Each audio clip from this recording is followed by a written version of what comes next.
Most people know Lagos for skyscrapers, luxury, the traffic. But today I'm taking you to the side that most people never see. Welcome to Makoko, a community built entirely on water. The first thing that struck me was reality. I realized that I was not in a movie set or some sort of superficial setting. This was people's reality. This is where people wake up every morning. This is where people get married, raise children, and have settled. As I explored the floating village, I was looking, listening, observing, and connecting with the history. As a child here, you must learn how to row a boat and you must learn how to swim, as these are mandatory skills to survive in the floating village.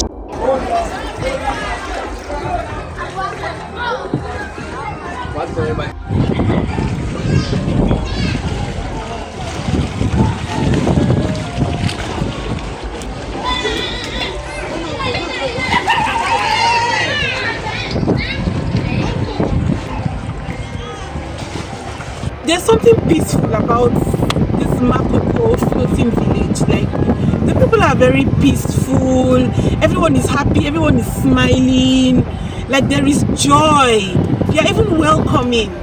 It is something people have never explored, what life in the floating village actually feels like. It makes me reflect a lot.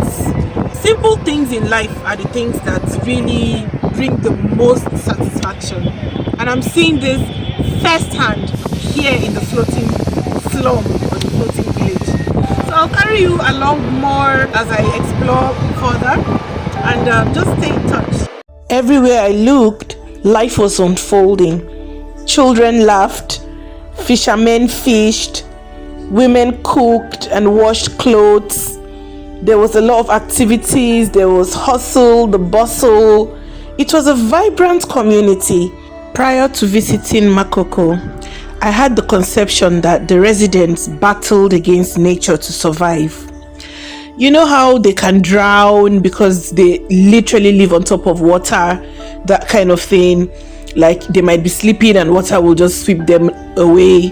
That has been my thought. But coming here in their midst, I realized this water is a huge blessing to them. It provides their food, because a lot of them are fishermen. There's a lot of fish in the water. It provides their income. Some of them are not like the way we will have taxi drivers, so we have like boat sailors that convey people from one point to another. That's their job. So it provides income for them. It provides income for the fishermen who fish and sell their merchandise.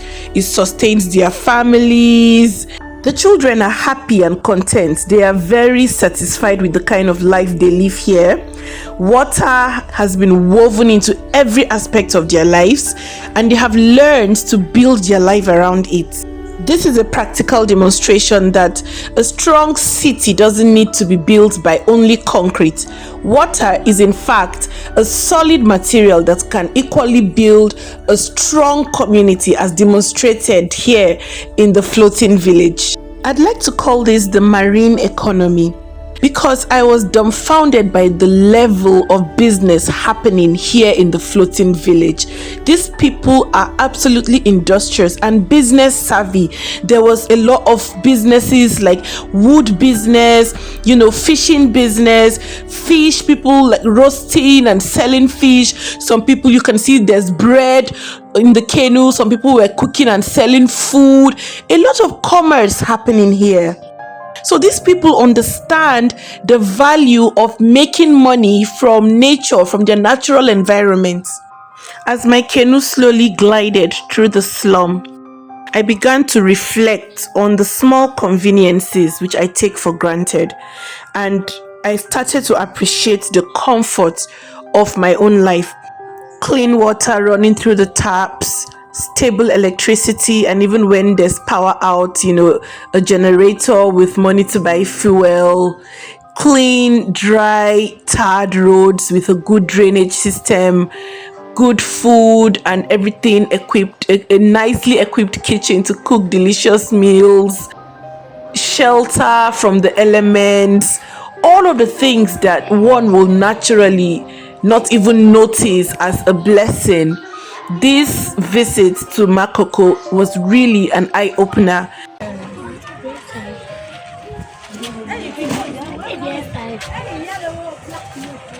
One thing that is impossible to miss here is the freshly caught fish, which is the major source of income for most families. As I walked up to a local fish seller to buy some fish, I learned that every fish displayed for sale has a story attached to it. She entertained me with the story of Shino the proud fish, who will swim every morning just to look at its reflection in the water and often say to itself it was the most handsome fish in the lagoon and deserved to be crowned as the king of the lagoon. One morning, it thought its crown had come. Little did it know that it was the shiny hook of the fishermen. It got caught and ended up on the table of the seller, roasted and waiting to be stewed in some perfectly nice curry. Well, instead of keeping it all to myself, I decided to use it to bring a few smiles to some of the residents of Makoko by sharing it off to them. This is only one small gesture and my own little way of extending an arm of fellowship, and probably it will reduce something little from their worries. For instance, if they were going to have dinner without meat or fish, at least now they have fish. So if that could serve that purpose, then it is worth it, because they were excited. And I feel like generosity doesn't always have to be grand and big. It's just the little things we do to show we care. This wasn't about changing anyone's life. It was just about the raw expression of humanity, something which has become increasingly deficient in our world today. As a motivational speaker, I began to draw inspiration from what was happening and immediately linked it to the biblical example where Jesus started to hand fish over to people. There's something significant about handing fish over to people. And just as the fish I had in my hands was not enough for the whole community, it was not enough, but as Jesus shared it out, it began to multiply. And I believe that it was not just fish Jesus was handing over, it was seeds. And in my own case, the multiplication I hope for will be that of smiles and kindness. I also handed out small cash gifts to a few children because as I spent time navigating their community, I noticed their energy was matchless, their smiles were so pure and genuine, and they were just, a joy to behold. And then came the hugs. OMG, I wasn't expecting it, but the warm embraces of these children I'll take for a long time with me. As my boat set out to leave the floating village, I had 1,000 thoughts run through my mind. I was just thinking that community can still thrive even in one of the most extreme natural situations. I also realized water isn't simply something that surrounds this community. It is the road, it is the children's playground, their source of food, it is their livelihood. I also reflected on the fact that humans have the capacity to adapt, endure, thrive, and stay alive. It is called inner power or inner self-will. It is in us. There is no place that you can't thrive, no matter wherever you find yourself. And then I found myself asking, what does home really mean? That's deep.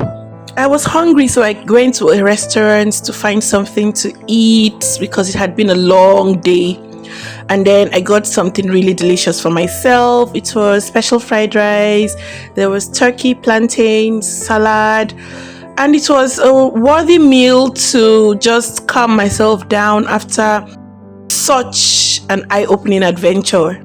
It tasted yummy. As usual, I'm a foodie, and I had parfait and a meat pie as dessert to just calm myself down. You wouldn't believe it when I say thousands of thoughts were running through my mind when I left the floating village. And the thoughts lingered throughout the better part of the day. As a matter of fact, I started to make full keynote speeches from all the lessons I had learned. So I previously asked the question, which I'd like to revisit right now, saying what really is home?